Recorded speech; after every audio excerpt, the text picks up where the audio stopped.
Kuznetsov, who scored the winning goal against Scotland in a friendly in February. Manchester United's Andrei Konchelskis is here, and so too the gifted Alexei Mikhailichenko. It certainly isn't one of Wembley's largest crowds, but what has been gratifying, as Andy Gray and I walked round the ground earlier, to see so many youngsters here. World Cup. Andy, good evening. I think that's the fascinating thing about tonight, is we've got really two quite inexperienced international sides, two teams. New trophy, and the competition for it starts now. England defend the goal to the right. Tony Dorigo. Expectations are high. Uvarov didn't really deal with it. And Mark Wright, but the goalkeeper was back in the correct place, although the whistle had gone. He was very close to capping what must be a tremendously proud night for himself. As always, England causing teams problems. I don't see much of an infringement there myself, to be honest. I think England are a little bit unlucky, but are always dangerous from corner kicks. Well, that's the linesman, Peter Mickelson, who in fact was a World Cup referee as well, and a very good one. That's as good a tackle as Ian Wright's had all season. This is how it happened. Whoops! Mickelson, incidentally, will referee the Soviet Union against Argentina on Thursday. It's Barnes who helps it on. Uvarov in trouble. No foul given, when there might have been that time. Looked more obvious the infringement than the previous one. And more like the Jeff Thomas of Crystal Palace. The first two corners, they stayed at edge of the box. Only their ego, trying to make the most of sometimes limited chances now. Konchelskis. This is Kuznetsov, the scorer against Scotland. Mikhailichenko. Kolivanov. It's a lovely turn. Mikhailichenko. Tatashuk. It's out, deflected and in. A goal for the Soviet Union, and a cruel one for Chris Woods and company to concede. Yes, it is a cruel goal, but you couldn't help but admire the build-up play, could you?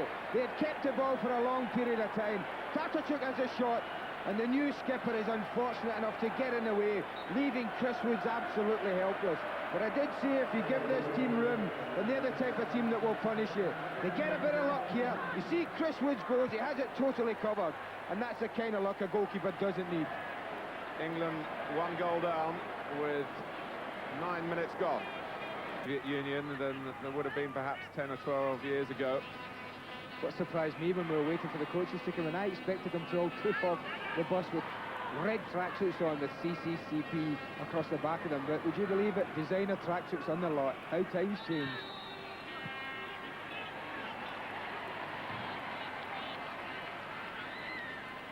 Galyamin is the number 5, only his 5th appearance for the Soviet Union tonight. Comes from the club that leads the league, the Army Club in Moscow. Parker with England's free kick. Uvarov punches it off the head of Mark Wright. Thomas lets it back, and it's turned in by Alan Smith, who gets his first goal for England, and it's 1-1.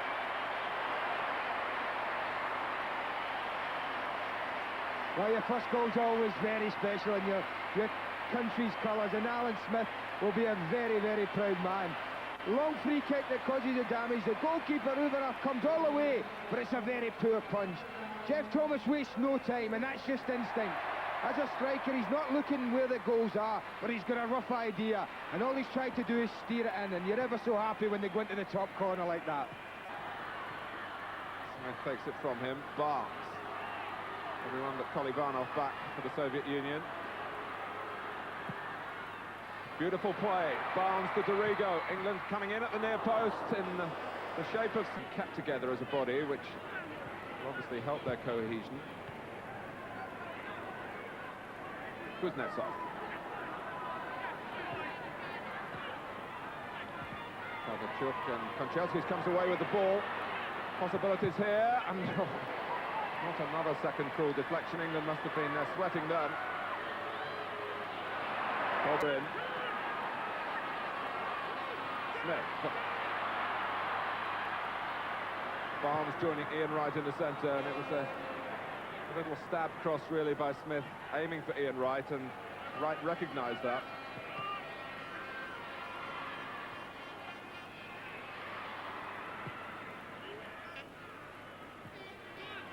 A lot of pace on the break themselves.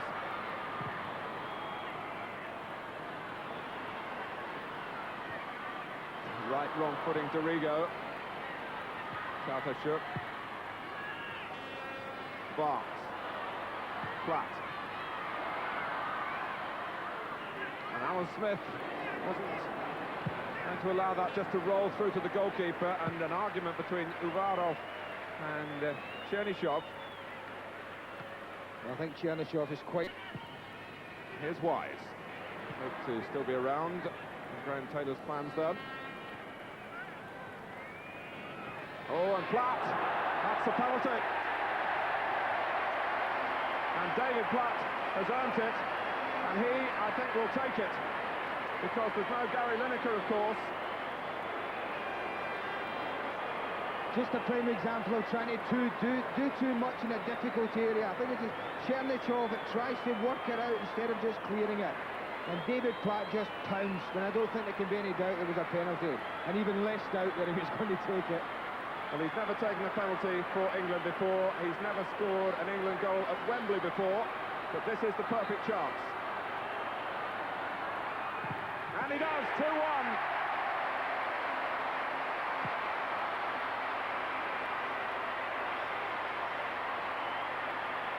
Two minutes before half-time. You see, it's all about putting teams under pressure. Commits that sender, look at David Platt, pounces on it. The contact's there, it may not have been much, but David Platt knows there's a penalty on the end if he goes down.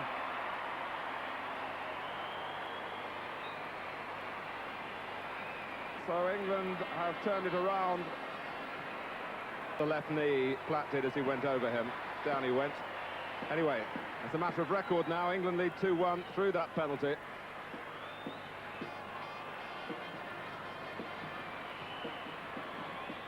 To win the Zenith Data Systems Cup last season. And Dorigo can't repeat the feat. Does anyone ever forget him?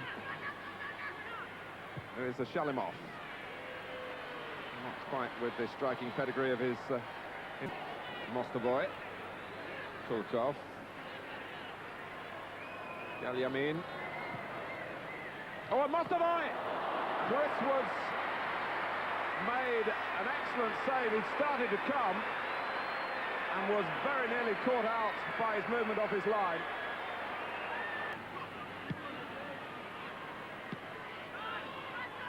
Certainly England's pressing brought them the reward of the penalty, and of course another mistake done.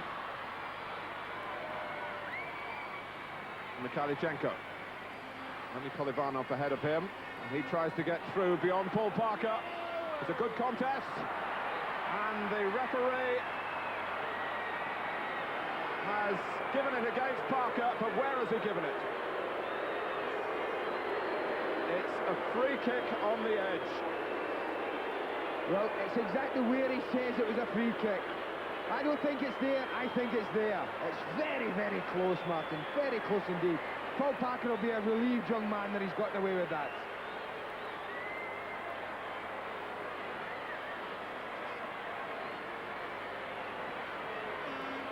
We're 12 minutes into the second half. And the Soviet Union, even if they did get the rough end of that decision, still have a chance here to make it 2-2. They've set their own little wall to try and catch out Chris Woods, Mikhailichenko or Kolivanov. It's Kolivanov, deflected and just away from the goal, otherwise it might well have gone in at Old Trafford, I'm sure, on Thursday. And that alone should tempt you to go along. Beardsley, oh, and Platt's on his own through the middle. It took some finding, but Beardsley managed that, and he wasn't quite on his own when the ball arrived, but defenders drawn away from Barnes. In goes Smith. In Italy. Kolivanov.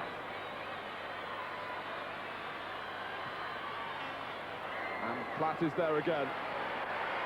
Against Parker. Kolivanov, Mikhalichenko urging himself to one last run perhaps alongside Kolivanov. It's behind Mikhalichenko, it's stopped from being a corner by Woods.